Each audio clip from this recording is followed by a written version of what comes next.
Hello बच्चों, तो चलिए इस प्रश्न को पढ़ते हैं। दिखाइए कि निर्वात में प्रकाश की चाल c बराबर 1/वर्गमूल म्यू नॉट एप्सिलॉन नॉट होती है, जहां म्यू नॉट बराबर निर्वात की चुंबकशीलता, एप्सिलॉन नॉट बराबर निर्वात की विद्युतशीलता है। ठीक है, तो प्रश्न में आगे बढ़ने से पहले इस प्रश्न से संबंधित जो मुख्य उदाहरण है उसकी हम चर्चा कर लेते हैं। तो देखो, मुख्य उदाहरण क्या हो जाएगी।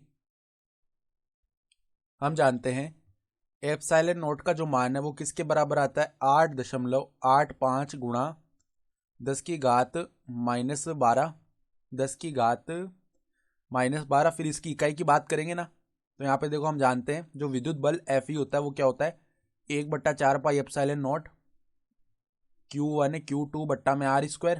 तो यहाँ पे देखो एप्सिलॉन नॉट की इकाई देखेंगे तो वो आ जाएगी, ध्यान से देखना, हमारे पास कूलाम का स्क्वायर हो गया ऊपर। तो फिर देखो बट्टा में, यहाँ पे हम क्या लिख सकते हैं, बट्टा में न्यूटन गुणा मीटर स्क्वायर, ये लिख सकते हैं।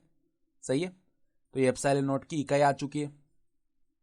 सही बात है, तो ये हमारे पास निर्वात की विद्युतशीलता का मान आता है। फिर म्यू नॉट का जो मान है वो किसके बराबर आता है, 4 पाई गुणा 10 की घात में देखो हमारे पास कौन सा पद आता है, -7।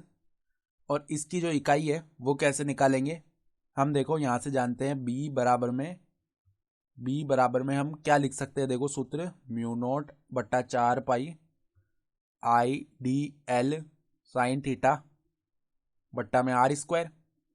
तो देखो अब म्यू नॉट की इकाई लिखेंगे तो आ जाएगी टेस्ला मीटर स्क्वायर।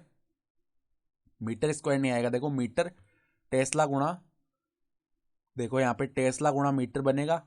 और बट्टा में देखो, बट्टा में हमारे पास आ जाएगा एम्पियर। तो ये हो गई हमारी इकाई इसकी म्यू नॉट की।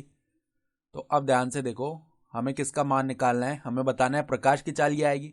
तो प्रकाश की चाल c किसके बराबर होती है, 3.18 गुणा 10 की घात 8 मीटर प्रति सेकेंड, ये होती है ना प्रकाश की चाल।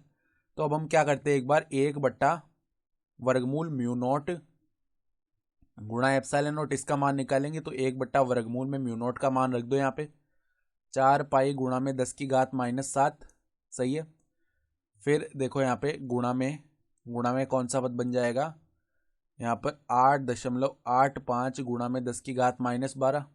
अब जब इनको हम गुणा करेंगे, पाई का मान 3.14 रखेंगे, ठीक है, फिर इसका वर्गमूल निकालेंगे। तो इस पूरे पद का जब हम मान निकालेंगे तो ये किसके बराबर आएगा, 3.18 गुणा 10 की घात 8। और इनकी इकाइयाँ आपस में वेग की इकाइयों के बराबर आएगी, यानी मीटर प्रति सेकेंड आ जाएगा। तो इस प्रकार ये वेग मतलब निर्वात में प्रकाश की चाल को प्रदर्शित करेगा। ठीक है, और यही हमें दिखाना था। तो आशा करता हूँ कि आपको ये प्रश्न समझ में आया होगा। धन्यवाद।